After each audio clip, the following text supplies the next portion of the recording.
Bonjour, bienvenue dans un nouveau Moment Salut. Aujourd'hui, nous allons parler du fait de recevoir le Saint-Esprit. Donc, à quel moment nous recevons le Saint-Esprit?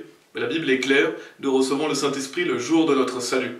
C'est-à-dire que le jour où nous sommes sauvés, le jour où nous mettons notre confiance en Jésus-Christ, le Saint-Esprit vient vivre en nous. Et c'est ce qui est dit en Éphésiens chapitre 1, donc au versets 13 et 14, qui sont des versets clairs sur le salut. La Bible nous dit « En qui vous aussi vous vous êtes confiés, après que vous ayez entendu la parole de vérité, l'évangile de votre salut, en qui aussi, après que vous avez cru, vous furent scellés de ce Saint-Esprit de la promesse, lequel est le gage de notre héritage, jusqu'à la rédemption de la possession acquise, à la louange de sa gloire. » Donc ici, la Bible nous dit « Après que vous ayez entendu la parole de vérité », c'est-à-dire que le jour où nous écoutons l'évangile, prêché par la parole, parce que c'est grâce à la parole de Dieu que nous pouvons être sauvés. Sans la parole de Dieu, on ne peut pas être sauvé. Donc lorsque quelqu'un vous prêche la parole de Dieu, qui est l'évangile de votre salut, en qui aussi, après que vous avez cru, c'est-à-dire que lorsque vous écoutez la parole de Dieu et que vous mettez votre confiance en Jésus-Christ, donc lorsque vous écoutez l'évangile et que vous y ajoutez foi, c'est-à-dire que vous y croyez, la Bible dit « Vous furent scellés de ce Saint-Esprit de la promesse ». Donc c'est-à-dire que le jour où vous avez entendu l'évangile par la parole de Dieu, que quelqu'un vous a annoncé l'évangile, et que vous ajoutez votre foi en Jésus-Christ, que vous mettez votre foi en Jésus-Christ pour recevoir la vie éternelle, que vous croyez dans l'évangile, que vous croyez en Jésus-Christ, vous furent scellés de ce Saint-Esprit de la promesse, c'est-à-dire qu'à ce moment-là, le Saint-Esprit vient vivre en vous. Donc ensuite, la Bible dit ici, lequel est le gage de notre héritage, jusqu'à la rédemption de la possession acquise, à la louange de sa gloire. Et donc, le Saint-Esprit vient vivre en nous le jour de notre salut, comme on vient de le voir, et la Bible, elle dit que nous sommes scellés, jusqu'au jour de la rédemption.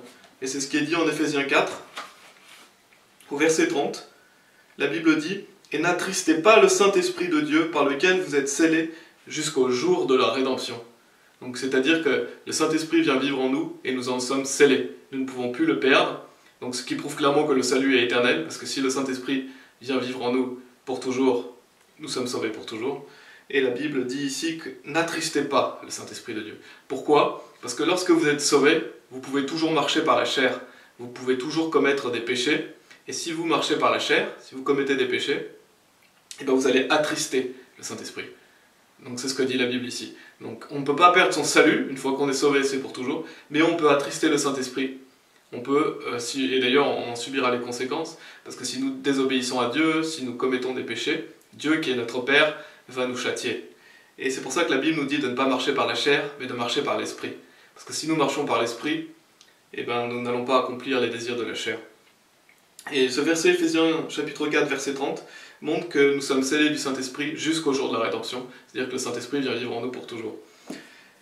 Et Jean chapitre 14 aussi sont des versets intéressants qui parlent du Saint-Esprit. Et c'est Jésus qui parle et qui dit à ses disciples « Et je prierai le Père, et il vous donnera un autre consolateur, afin qu'il puisse demeurer avec vous pour toujours, c'est-à-dire l'Esprit de vérité, que le monde ne peut recevoir, parce qu'il ne le voit pas, ni ne le connaît, mais vous le connaissez, car il demeure avec vous et sera en vous. » Donc Jésus-Christ parle du Saint-Esprit qui va être envoyé aux disciples, et il leur dit qu'il va demeurer avec vous pour toujours. Donc ici, la Bible montre clairement que le Saint-Esprit va demeurer en nous pour toujours, et que c'est l'Esprit de vérité. Il demeure avec vous et sera en vous. C'est-à-dire que le Saint-Esprit vient vivre en nous. Donc le jour de notre salut, c'est ce que dit Éphésiens chapitre 1, versets 13 et 14, que nous le recevons le jour de notre salut. Le Saint-Esprit vient vivre en nous et nous en sommes scellés pour toujours.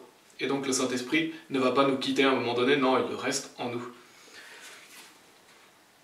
Et ensuite, il y a des fausses doctrines, notamment des personnes qui disent que vous recevez le Saint-Esprit lors du baptême. Et ça, c'est complètement faux. Et allons en acte 10, justement, pour prouver que c'est faux. Et lisons l'histoire de Corneille. Et commençons, donc lisons le verset 44, qui nous dit « Tandis que Pierre disait encore ces paroles, l'Esprit Saint tomba sur tous ceux qui entendaient la parole. » Donc on voit ici que les personnes écoutent la parole, et que l'Esprit Saint tomba sur eux. Et ensuite, le verset 47 nous dit « Quelqu'un peut-il refuser l'eau pour que ceux-ci ne soient pas baptisés, eux qui ont reçu l'Esprit Saint aussi bien que nous. » Donc on voit clairement ici le fait que ces personnes ont reçu l'Esprit Saint, parce qu'ils ont cru en Jésus-Christ. Donc ces personnes qui sont sauvées ont reçu l'Esprit Saint. Et la Bible nous dit, quelqu'un peut-il refuser l'eau pour que ceux-ci ne soient pas baptisés, eux qui ont reçu l'Esprit Saint aussi bien que nous? On voit clairement ici, il est vraiment clair et évident, que ces personnes ont reçu l'Esprit Saint avant le baptême. Parce que justement, maintenant qu'ils ont reçu l'Esprit Saint, maintenant qu'ils sont sauvés, ils peuvent se faire baptiser. Donc ce serait vraiment un non-sens complet, et d'ailleurs c'est une hérésie, de dire que le Saint-Esprit on le reçoit le jour du baptême, parce que ce verset prouve exactement le contraire, il prouve que ces gens ont reçu l'Esprit Saint, et maintenant ils peuvent se faire baptiser. Donc ces gens, ce sont des personnes sauvées qui peuvent se faire baptiser. Donc c'est vraiment une fausse doctrine de dire qu'il y a besoin de faire quelque chose en plus pour recevoir l'Esprit Saint. Non, le jour de votre salut, vous recevez l'Esprit Saint, vous en scellez jusqu'au jour de la rédemption, l'Esprit Saint vient vivre en vous, et c'est lui qui va vous guider, et c'est grâce à lui que vous allez pouvoir vivre et marcher par l'Esprit, et parce que Dieu aussi a fait de vous une nouvelle créature. Donc voilà, si vous voulez, il y a un lien d'un article dans la description qui parle de l'Esprit Saint, si vous voulez un peu plus de doctrine dessus. Et voilà, que Dieu vous bénisse.